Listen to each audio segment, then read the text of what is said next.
Hello and welcome to Culture Matters, a new series of programs here at the Asia Society. And today we're really honored to have Shahidul Alam, the incredible photographer, activist, new author of The Tide Will Turn.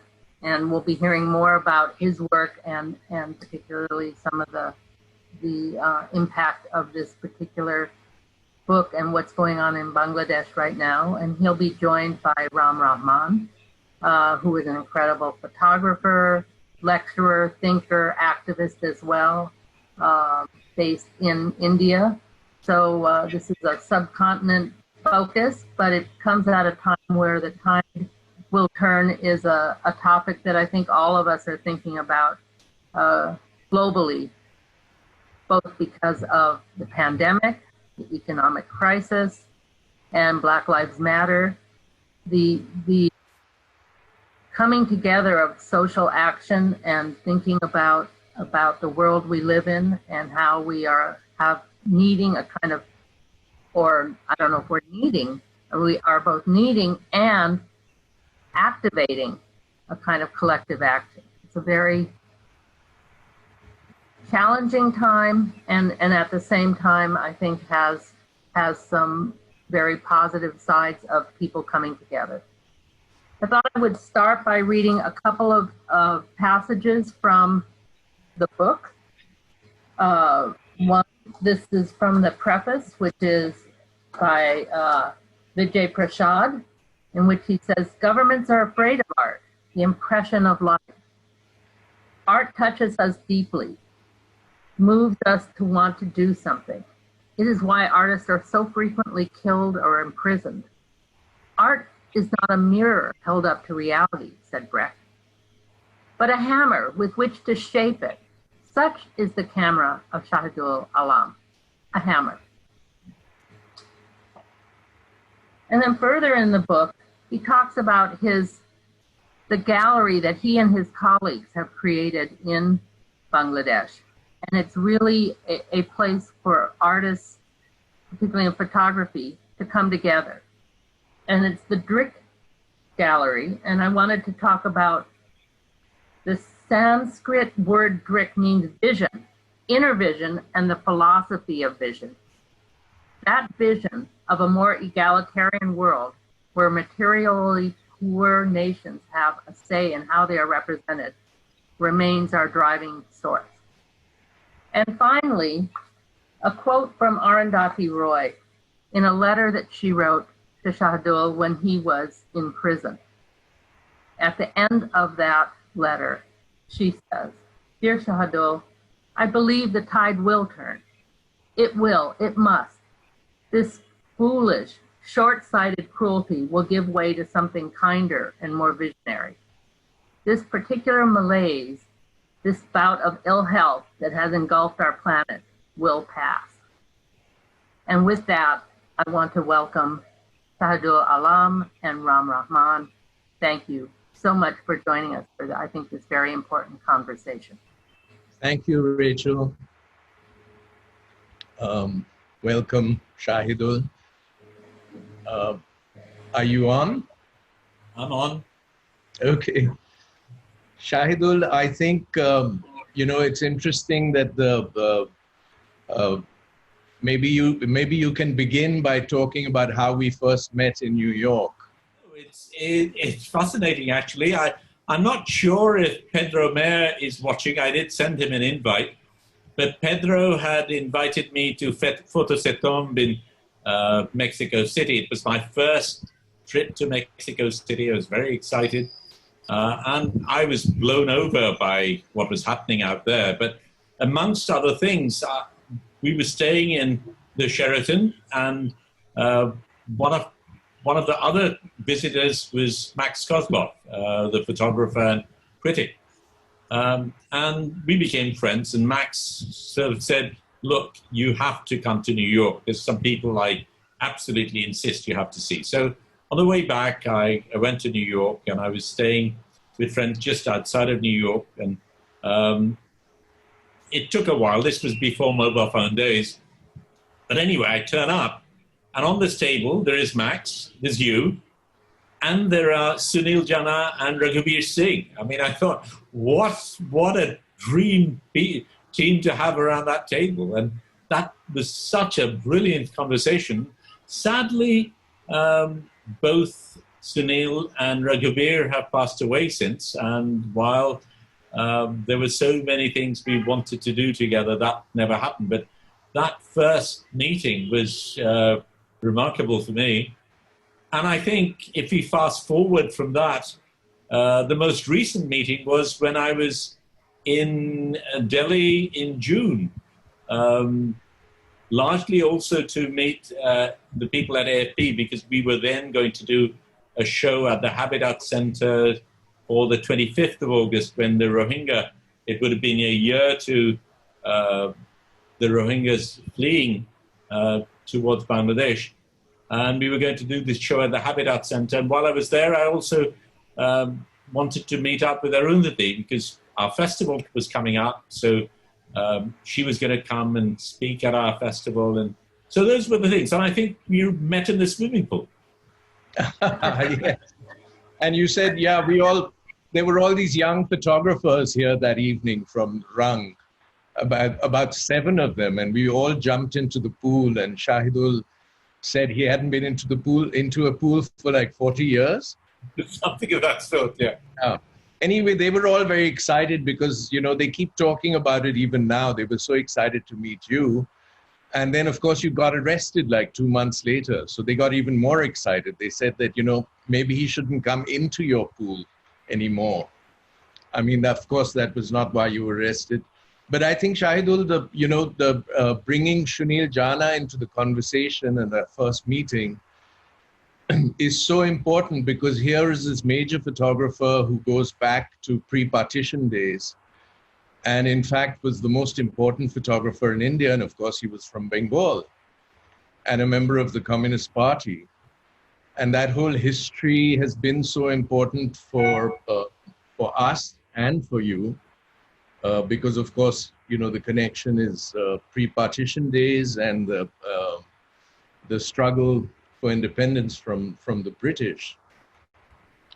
But I wanted to come back to the book and focus on the new book you've done, which has, in a sense, been caused by what happened to you all those years ago when you got arrested because of your propagation of showing what was happening to the students in Dhaka and Bangladesh when they were resisting essentially the corruption that they were seeing in the government. And because of your photography, your interviewing, and your writing on it, you were arrested because it was a voice that was sought to be silenced. But we'll get into and this book has kind of come out from what happened to you afterwards, the exhibitions that you have subsequently done.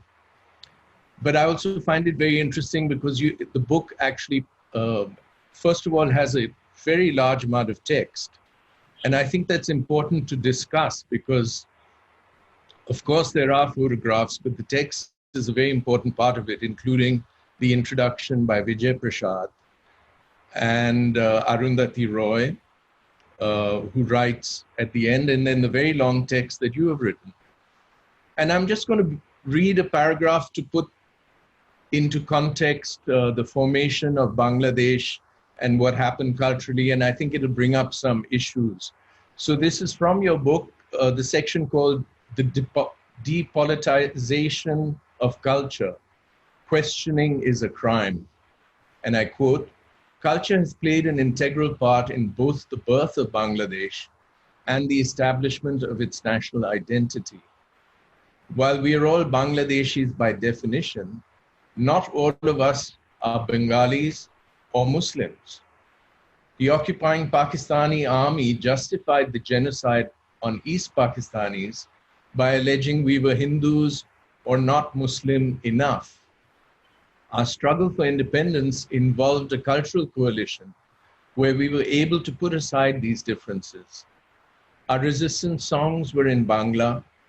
The rebel radio station Shadhin Bangla Betar Kendra was aimed at the Bangla-speaking listener, though it was embraced by all who resisted. Post-independence hierarchies developed which went against the spirit of unification.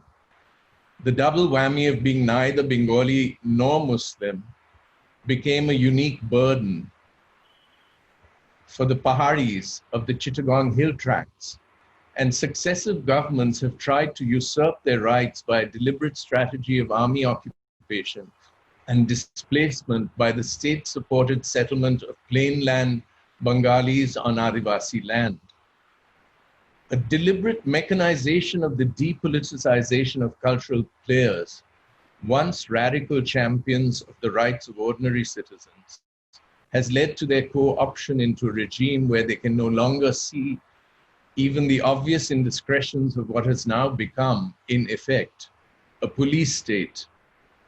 Artists, singers, writers, playwrights, and other cultural players have largely become the mouthpiece of a government that rules by selectively dishing out handouts.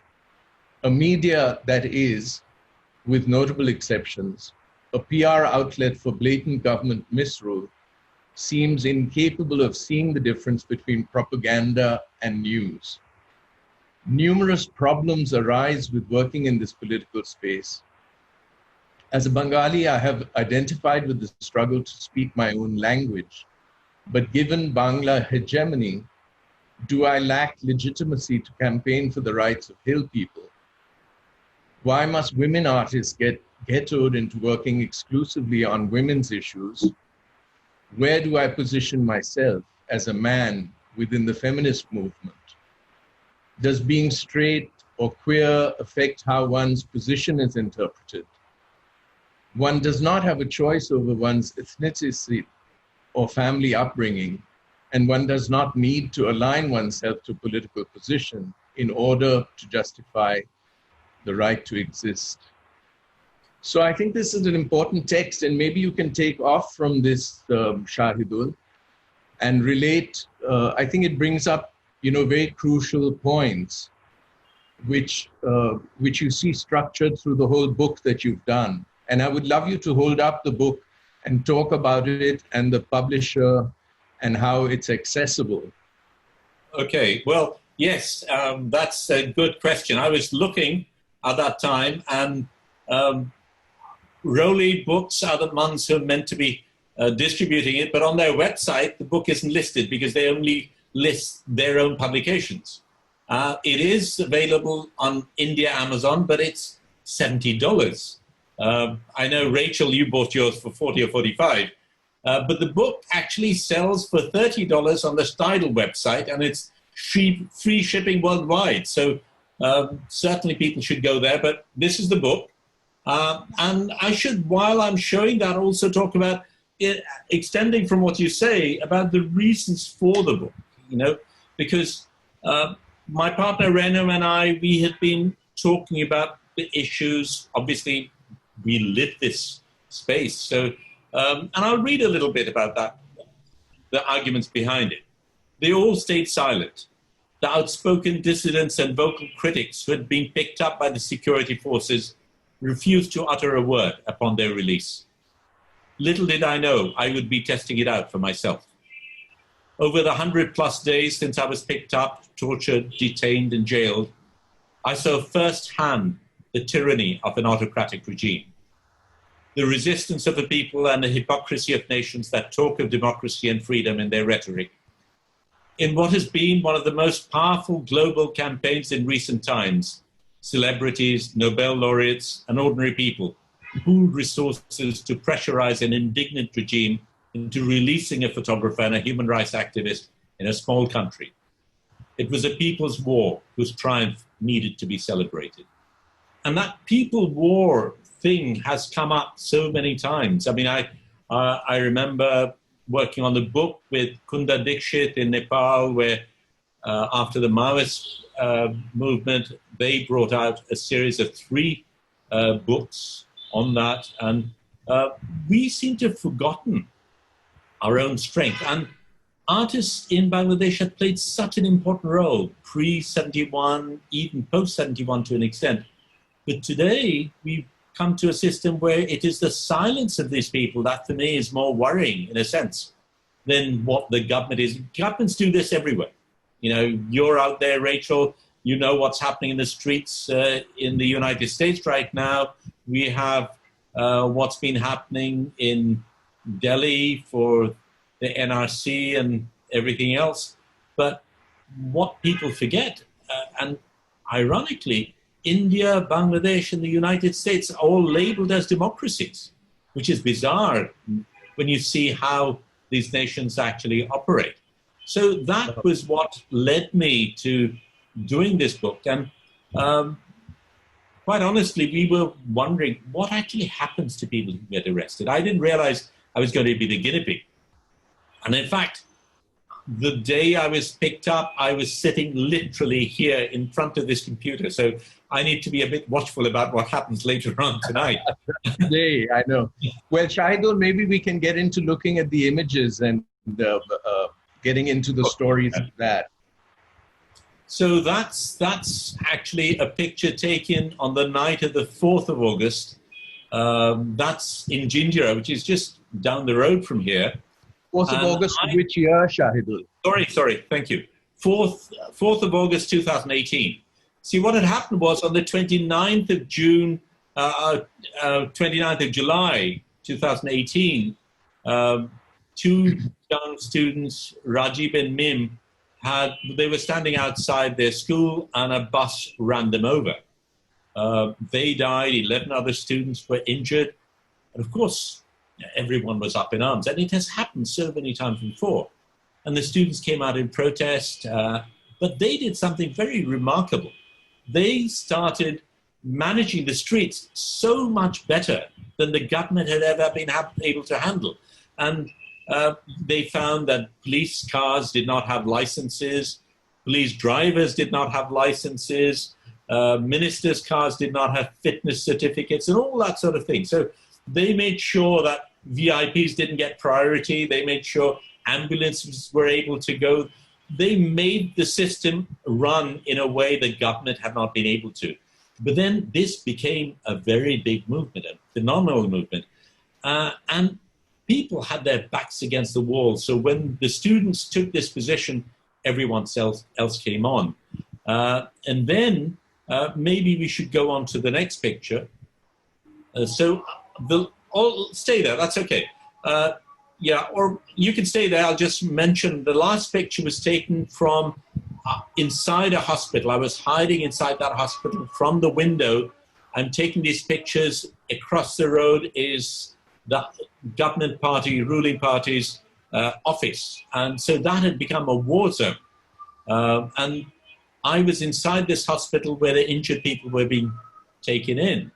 So I take these pictures, I go back home. Yeah, we can go on to the next one, Oscar. I upload these pictures. I'm back out. What had happened on the 4th is I'd been attacked and my equipment got smashed up. I got beaten up, but I continued working. And on the 5th, I'm in the streets again. And you have these people with machetes in the streets attacking these unarmed students. And they've been supported by the police. The police, instead of protecting the students, stopping these people, are actually nourishing these people, helping them on. So, of course, I was live streaming. I was talking about this. And then in the afternoon... So Shahidul, these are essentially vigilantes who are being supported by the government. Essentially, it's a student militant wing. They call themselves the student wing, but essentially they're thugs. All parties have them. I mean, these are the government thugs, basically, who come in, hired thugs, basically. But so they started attacking the students, and the police stood by, allowing this to happen. So I'm reporting on this, and then sitting here at night, I'm uploading pictures after having given the Al Jazeera interview. And the doorbell rings. I'm alone in the flat. I go open the door, and then, of course, that's when they all come in, and I'm handcuffed, blindfolded, taken away, and tortured that night. So were these police who were in uniform? No, they were not. I didn't know how many at that time. What actually happened was there was a young woman. I saw through the peephole a young woman, and our house is a bit of an open house, and students come in, and people come in for Renama, people come in for me. And she said, Uncle Shahidul. And I just assumed it was someone coming for Renama, and I opened the door, and that's when all these people who were hiding around the corner came in, about 7, 8 people at that time. But I was later told that there were 15 or so vehicles downstairs and over 35 people. So it was a massive operation. And basically I just got dragged down into the van and handcuffed and taken away. And they took away the CC cameras, the recordings, the hard disk and everything else. So that's what happened that night. The picture that Oscar's showing me now is actually the next day. What happened the following morning is they made me an offer. They said, look, it's all control delete. We forget everything. You go back home. Nothing's on record. You stay quiet. So that was the deal. Essentially, I get picked up. I get beaten up and tortured. I get threatened. They say they're going to do worse. They're going to pick up Renama, my partner. So all these threats are coming at me. And then I made this offer that, look, you go back home, you stay quiet, and all this is forgotten. That's when I had to make a decision, because I'm making a decision not just for me, but for my family, for my community, for the friends outside. And of course, I don't have a lawyer. But I decided I wasn't accepting that deal. So that's when things got worse. And then I get taken to court. And the picture that Oscar showed a little while ago was the picture of me being dragged into court. And in fact, the photo was taken by one of my students. So that's one of the advantages of being a teacher, I suppose. I'm surrounded by students who are photographers. So when I was being taken to the court, I managed to spot my students who'd stayed vigil outside the police station all night. So I knew they'd seen me. And once I knew they'd seen me, I knew they were going to do all that was necessary. So I felt strengthened as well. Okay, now I think, how long were you in prison? And we'll get into the whole aspect of how you were released. But I also do want to get, moving into the book. Because, what you've done in the book is you've related the whole story of the arrest and how it happened, both through text and through image, which is something that you're very good at doing. And, I'm also very interested in the fact that in this book, you present a history of Bangladesh photography and photographers. So you're, in a sense, putting your own work as an activist, as a teacher, as an organizer, as a international photography symposium organizer in the context of the history of Bangladesh, and your whole notion of the majority world. And I think it's good to start bringing that in here, and then we'll continue on the politics of the specific arrest, because that your earlier work, in a sense, leads up to your activism and your resistance and what happened to you at this point. But I think let's get into that. That'll be interesting. Sure. Let's look at some pictures. The pictures you're looking at right now, the picture that Oscar has up there now, is of Street Azad. And I say this because this is not a resistance that's happened overnight. I mean, we have a very repressive regime, but we've had repressive regimes for a very long time. And this was a time when I just returned to Bangladesh, and I find that a military general has taken over. And this was, Street Azad was one of the people protesting about violence against women. But this is a resistance against General Ershad. And let's go on. Oscar, let's go on. So this is the picture of the student movement taking place end of July, early August, and the students are saying, we want justice. So this is what I was documenting. Next one, Oscar. This is interesting. The word khuni, which is the same in Hindi, I suspect, is murderer. And this is the minister. And this people thought he was a murderer because of what had happened in the streets, and this was happening time and time again. And rather than be sympathetic to the students, this minister was laughing because just a few, there are so many deaths. I mean, this is nothing to talk about. The next picture is inside jail, and it's an artist, Nantmun Kea, who did this. She came to visit me, and these are the people on the other side of the bar trying to see people inside, and the sound is at about 110 decibels.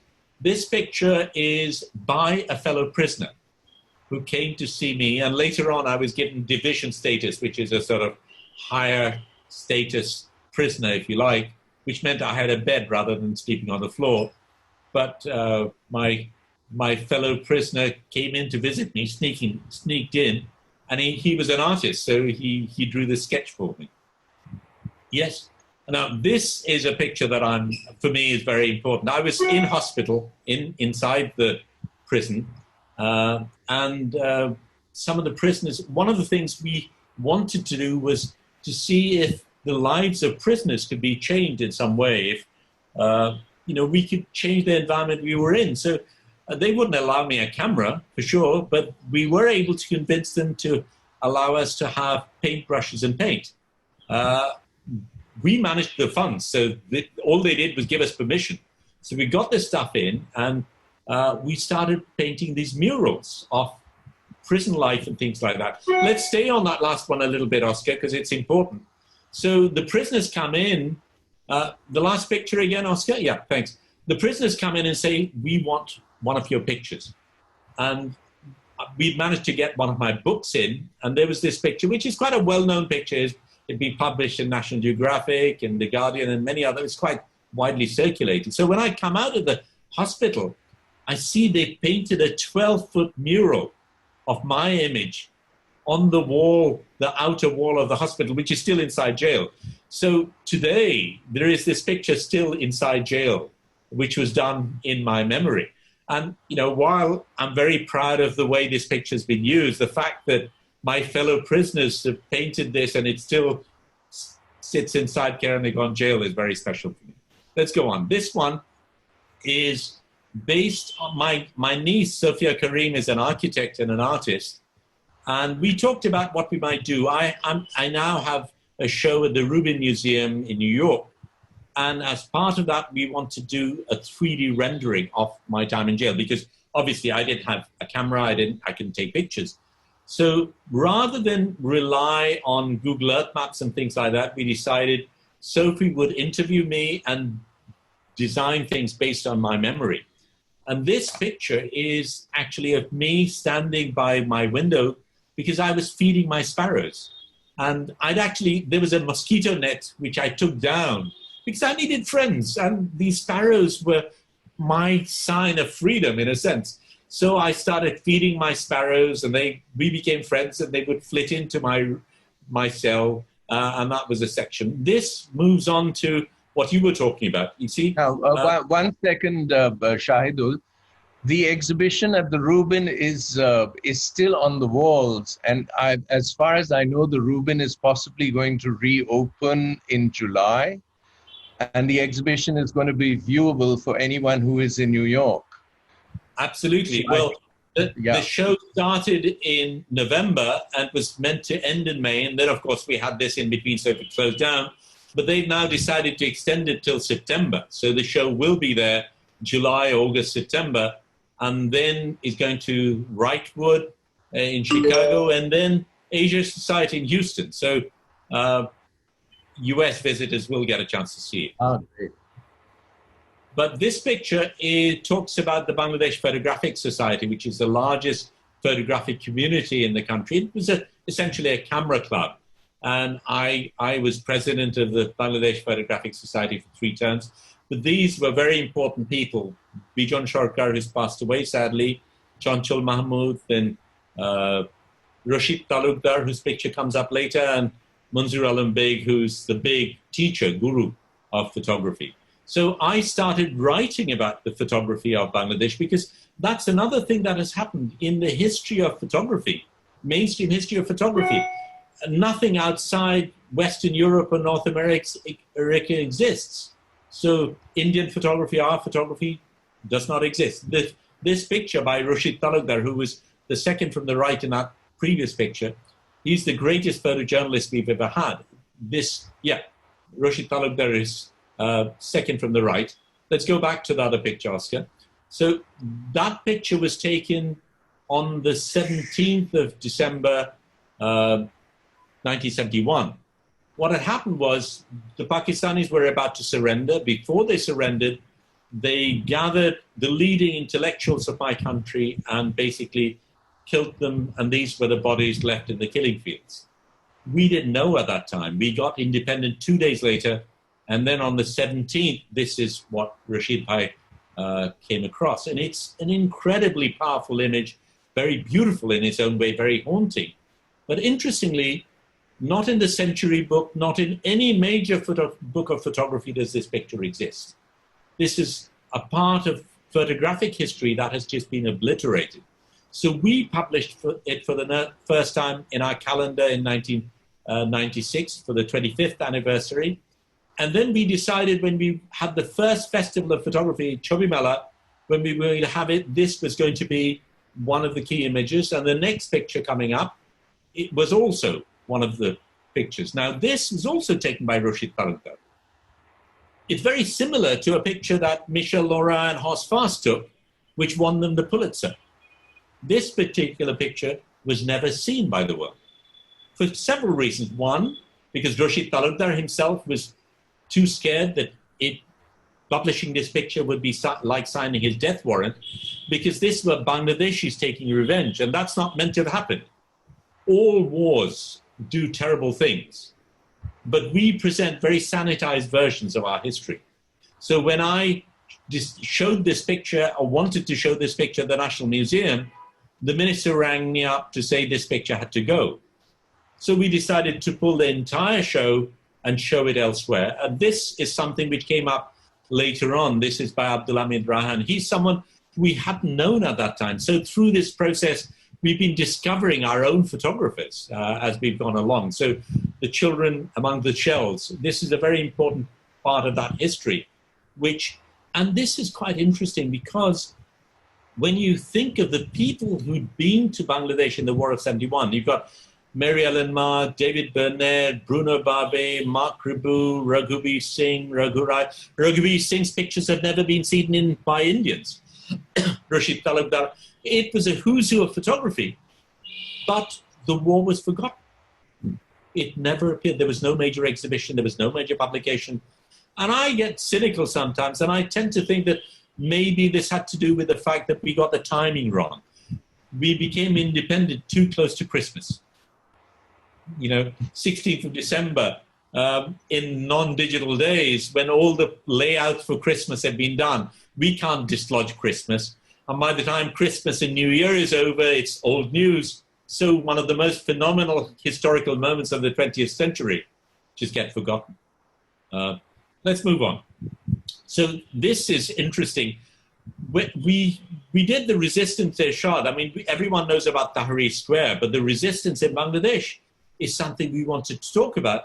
And no one was interested in that story, because a democratic movement in Bangladesh wasn't sexy. But floods and cyclones are. That's what they wanted. But when the dictator finally went, and you can see these are very tatty pictures stuck on in some way. In 3.5 days, we had about 400,000 people come to see the show. We had a near riot at the Zainul Gallery at the art exhibition. Interestingly, Shahidul contextualized this a little bit, because this is after 1971, and I'm not sure how many people know the history of Pakistan and the separation, which is why I began with that issue of the cultural divide. And I think this whole what you're talking about, comparing Tahrir Square, the movement for democracy within Bangladesh. I think if you give a date, etc., that puts it in a little bit of perspective. Okay, so 1947 is partition as everyone else knows it. In Bangladesh, we see 1971 as partition when we were born, separation from Pakistan. Right. So the principles, we have a new constitution, socialism, democracy, nationalism, secularism, very important part of our constitution. We were not an Islamic state at that time. But of course, as all revolutionaries are not generally good statespeople, and then things began to go wrong, and there was a major famine, and eventually Mujib was assassinated in 1975. General Zia comes in. Who had led the independence movement? Mujib, the father of the nation, who led the movement for liberation. He was in Pakistan. He'd been arrested on the 25th of March. He was in Pakistan, but came back to Bangladesh on the 10th of January 1972. He was the unquestioned leader of the nation. But again, things began to unravel. And then there was the famine. There was a one-party government. Democracy went by the wayside. But he was also assassinated. And then there was a General Zia Rahman who took over power. Zia Rahman was assassinated by Ershad. Ershad was in power when I returned to Bangladesh in 1984, and I became part of the movement to try and bring down General Ershad. And Ershad finally comes down on the 5th of December, officially 1990, though he announced on the 4th of December. So it's after that we have that exhibition, because now Ershad is gone, and this is our new 1971. We're getting democracy for the first time in Bangladesh. But of course, democratically elected governments don't always behave democratically. So that's another story, but we don't have time for that. The picture here is of Reza Deghati. He's the one bold guy, and there's Chris Boot and all the students. We set up DRIC because we needed a platform for local storytellers. Majority world was a term we started using, but essentially we wanted our storytellers to be telling our own stories, and that was not happening. So having built a platform, we also needed warriors. So that's when we set up the school, and which has now become such a celebrated school. So this is on the 18th of December 1998 when the school began. And the school is called Pathshala, right? Pathshala, yes. A seat of learning, which is based on this open air, under the tree type of model that we have, our old pedagogic models. Yeah, Oscar? This was the first picture editing workshop, because that's something we still don't have yet, really. I mean, we now have photographers, but the people who call the shots are still the news editors in the picture room, in the newspapers. And there is a very clear hierarchy where the photographer is at the bottom of the rung. But this was a regional workshop we did, trying again to unite this cultural community. And Nicole Roberts and Dominique Sansoni were amongst the trainers, and we had this workshop at that time. Standing in the left at the back is Abir Abdullah, who was a first-year student and later became the principal of the school. So that was a lovely transition that took place. Yeah? So this, both DRIC and Pathshala have, you've really nurtured maybe two generations now of photographers, essentially photojournalists in Bangladesh. Not only are they photographers, they're also social activists, they're politically engaged, they're socially motivated. So the picture that Oscar was just showing, that's of course a very well-known picture of Rana Plaza, and to me, really the picture of that year. It was taken by Taslima Akhtar, a former student who's now a teacher at the school, but she's also a labor activist. And I don't think it's an accident that she got this picture. She continues to be very active in working for labor rights. And we just got this message yesterday that a garment worker who'd been in hospital and needed treatment, she was gathering money for them, has just come back home. So she's still very, very involved. And so give a little background of the Rana Plaza and the collapse and what happened. So the Rana Plaza incident took place. It was a garment factory, and the building was considered to be unsafe. And there were cracks in the building. but the workers, can we go back to the picture, please, Oscar? And the workers left the building because it was unsafe. The owners forced them back into the building to start working, and the building collapsed, and over 1,100 people died as that building collapsed. And the owner was someone who built this building illegally. He got permission from the government to do so. And he was very close to the ruling party. And his escape was assisted by ruling party high-ups. Okay. So, yeah, let's go on. So we actually introduced email to Bangladesh in the early 90s because we knew that we had decided to be placed in Bangladesh. We were in Dhaka, not in Paris, New York, or London, which is where the image marketplace is. To stay relevant, we needed technology. So we set up email in the early 90s.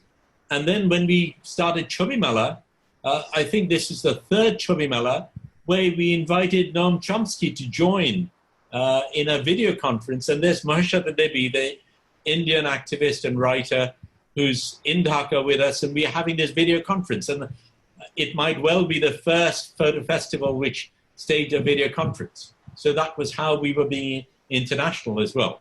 Let's go on. So this is Chobi Mela. I should tell everybody is one of the biggest photography festivals in Asia, which was set up by Shahidul a number of years ago.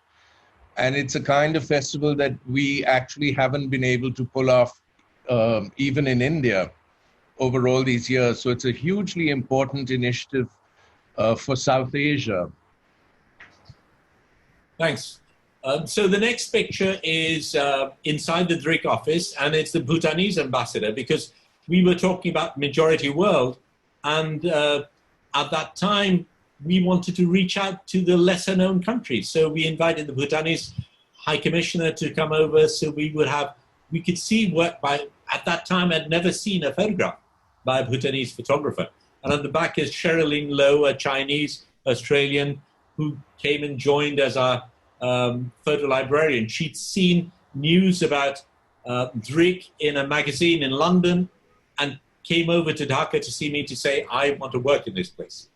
Let's go on. This is Anis, who sadly passed away. One of the things we had to do was we had to be professional. We had to be able to compete with the best in the world. So we needed high quality prints. We needed good processing facilities. There was nothing available. So we set it up ourselves for ourselves and for the community. And we set them up as business centers so they could generate their own income. So we were not a funded organization, so we had to earn our own living.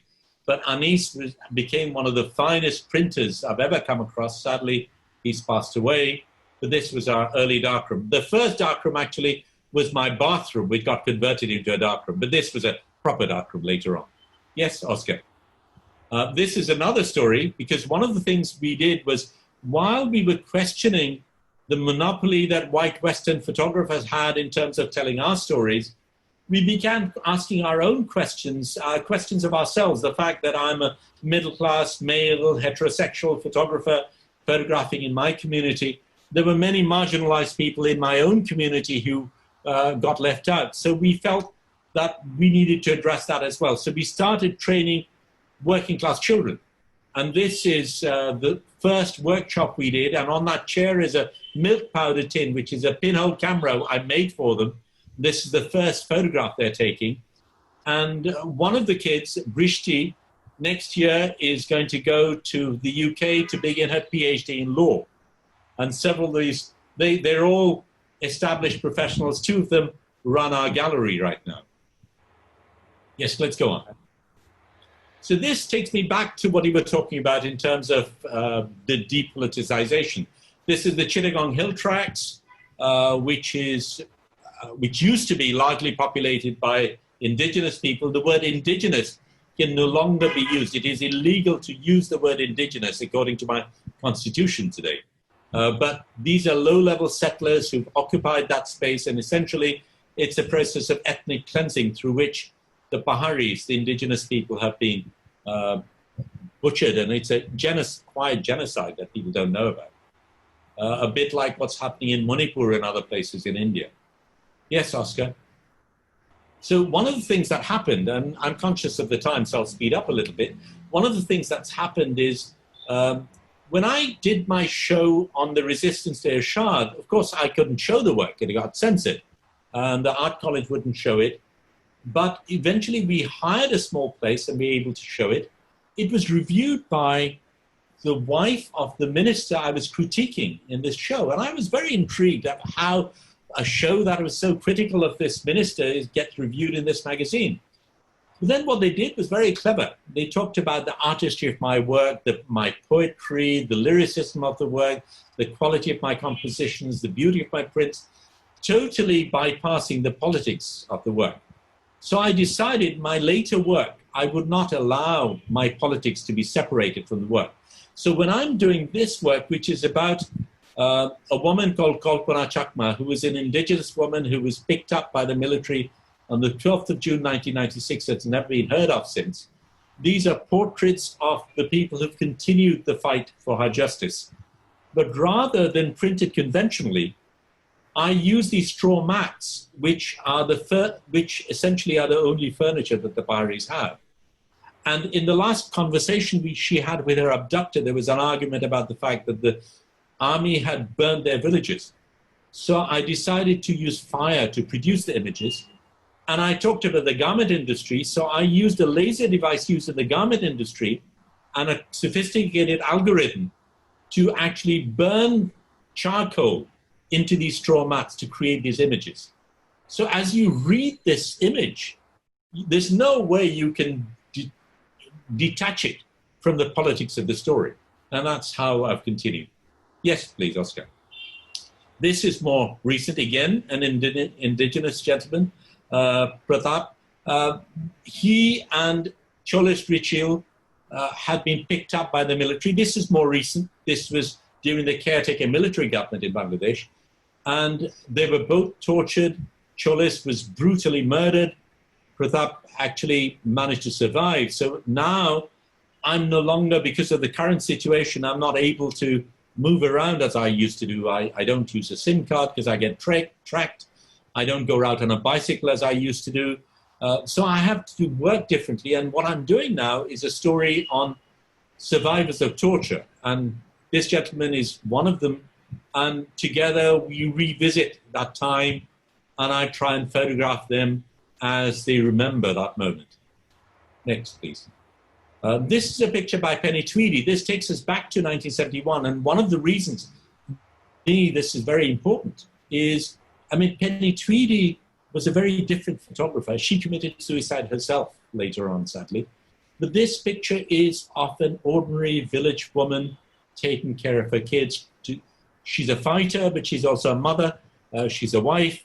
And the fact that ordinary men and women have fought this war is something we've forgotten. The war now is about celebrities and people who get freedom fighter certificates and get benefits from the government.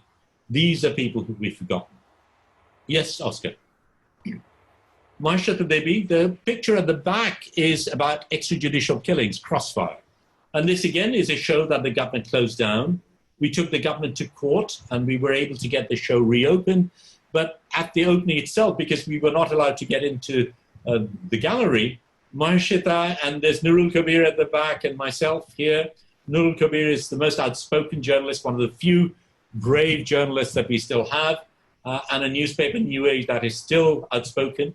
But so we decided that we would have the opening in the streets. And that's how we've resisted. We've always found a way to turn this thing around. When they tried to close it down, we've brought the media to us and we were live streaming this while this was happening. Next one, please. This is inside a police station. So this is the resistance. Very recently, we had the Ampang storm, and there, there was the minister actually talked about how the Sundarbans had protected us, the mangrove forests. Now, they're trying to build a coal-fired energy plant inside, very close to the mangrove forest. these were people who were resisting. They were beaten up by the police. I get into the police station to take pictures of them and broadcast this before they can do anything further. Eventually, they were released. But that's the sort of activism we are involved in. Next one, please. These were the people outside on my 100th day of detention in the streets and resisting. While there was a global protest and many celebrities and Nobel laureates protested, it was people in Bangladesh, in the streets of Bangladesh, who took the biggest risks. And they were protesting out there. Next one. This again is by Sophie, the model that we made of the jail cell. And my visitors would come and bring me food and books, whatever they were allowed to give. I had nothing to give back. So I would collect flowers in the morning when I knew they were going to come and visit and give them. This they allowed me to do. So the collected flowers I was able to give back in return. Yes, next one, please. And that's a very important picture. That's my bail was turned down 5 times. On the 6th attempt, I was finally granted bail, and it was actually a fellow prisoner who gave me that information inside jail. I had a very good relationship with my fellow prisoners. But it was a whole day-long saga where all my friends and family members were outside laying vigil to the place. The government was trying to stall it as much as they could. Eventually, way after jail closing time, at night, they finally are pressurized into releasing me. So I come out and we're singing songs. They're all waiting. And it was a wonderful, jubilant way of celebrating my release. And we were going to read segments of that. We've run out of time. I don't think we're going to do that. But I would like to read a segment because Rachel had read the piece from Arundhati. Arundhati wrote this letter to me on the day of the imprisoned writer for pen.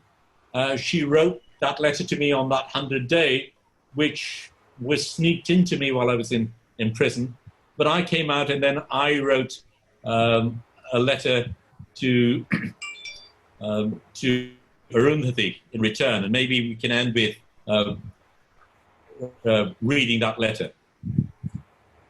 I could read your letter, not because I remember you sitting across your wooden table in your open kitchen, not because I remember you rubbing noses with Mati Gilal as she interrupted our chat, insisting on not being ignored, not because of Sanjay's book on Kashmir, which we had opened together.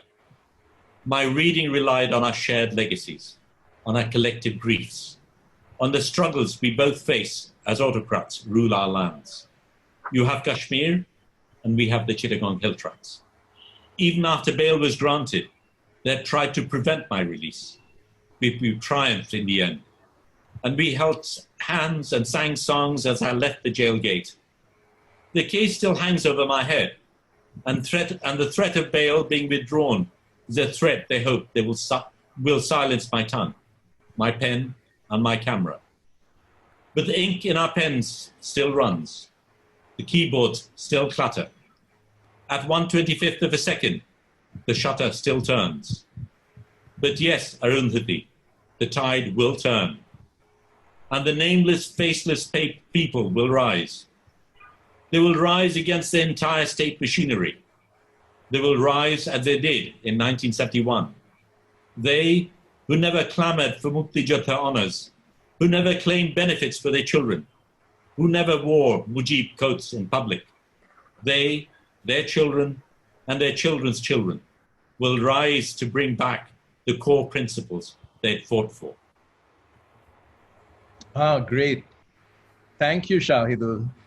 I'm going to end very briefly our discussion by bringing back the memory of bringing you in 2015 to the Times Lit Fest in Bombay. In between your wild travels across the world. For us, the Times Lit Fest that year had decided to theme their festival on freedom of expression, and this was in Bombay.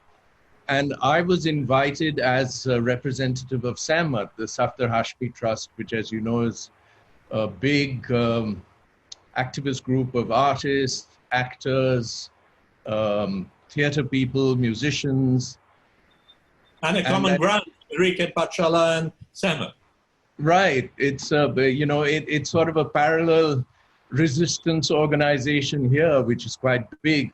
But, in 2015, the important thing, and that's why it was important to have you there, was that it was after 17 years we were able to do any public program in Bombay, because we had been resisted by the right-wing political parties there.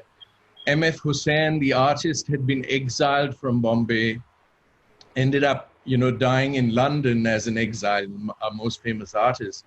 So 2015 was really important, and at least at that time, you were able to get a visa to come and be part of this, solidarity across South Asia.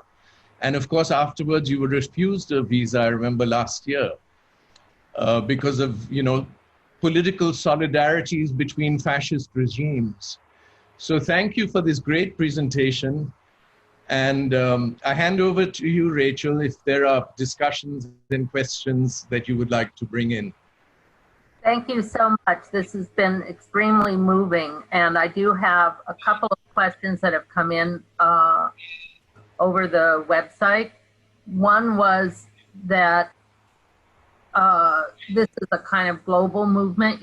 You've made it both local, and we'd like to know how you feel about it being part of a global effort at this time in particular. Well, I see myself as a global citizen, and the injustices replicate themselves. I mean, there is, of course, a further North-South divide, which we also need to fight, but there are collective struggles.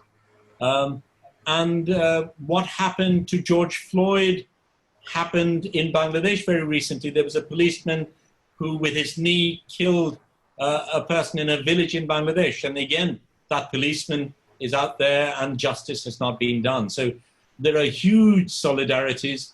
And I think that is one of the things we need to remember. While there will be autocrats who will rise against us, we collectively have a greater strength. And I think it is that strength we need to cultivate. And I have one more question that's come in, which says, why are, or how are images more powerful than text? In what ways do you feel that that photography can tell a story that's very different than words? There are several issues to that. One is physiological. The brain responds to an image 40 times faster than it does to text. So we absorb images very quickly. Text also has the complications of requiring literacy. And there are issues of language and all that sort of thing. That is good and bad. I mean, images are very powerful. They get under our skin, they haunt us. But we must also remember it's a tool that is used by both sides. And the propaganda machinery on the other side is just as strong. And people who perhaps use images most powerfully are advertisers and corporate people who have these huge budgets, which is all the more reason why we need to be taught how to read images, because we are constantly being brainwashed by imagery, and we need to know that this is what we are being fed with. We're being force-fed information, but we are not trained to resist. Well, I'm afraid we have to leave it here, but thank you. Rachel, I would like to thank both you and Ram and Oscar, and of course, Asia Society for providing this opportunity. We're stuck here in our physical places. As Ram mentioned, we don't get visas and things like that, but this is one way through which we can overcome. So I just wanted to thank you for that. Well, I want to thank both of you for a really powerful sharing, and there's so much more in this book. People will check out. I do want to say thank you both so much for your generosity of sharing this and bringing Bangladesh here. I feel like the idea of being global is one that really takes people's voices and presence, and that's very clear in terms of this presentation. Yeah. I also, now I need to just talk a little bit about the next program we have in this series. We'll have a live webcast on June 26th at 1 o'clock in Eastern Standard Time with the Venerable Tenzin Priyadarshi, who is the head of the Ethics and Transformation Institute at MIT. He is a Indian-born Tibetan monk who will be in conversation with Dr. Larry Brilliant, an epidemiologist who studied for many years in India, first with Guru Maharaji, yes, that one, and who, as an epidemiologist, helped to rid the world, and particularly in India, smallpox, and who has many insights into thinking about the situation we're all in. So I encourage you, June 26th, and I want you to know that as Asia Society is proud to be offering this content free of charge in these very difficult times. But if you have enjoyed the program and you are able to support our work, we would be able to continue our work, and we would thank you very much. You can donate by linking in the video description where it says donate asiasociety.org. So, again, Lal Salam, everyone. Lal Salam. Salam. Thank you. And I hope to see you again soon on asiasociety.org. And do go to the Rubin Museum when it opens up. This is a wonderful exhibition, and support the work of our colleagues. Thank you. Thank you, Rachel. Thank you, Oscar.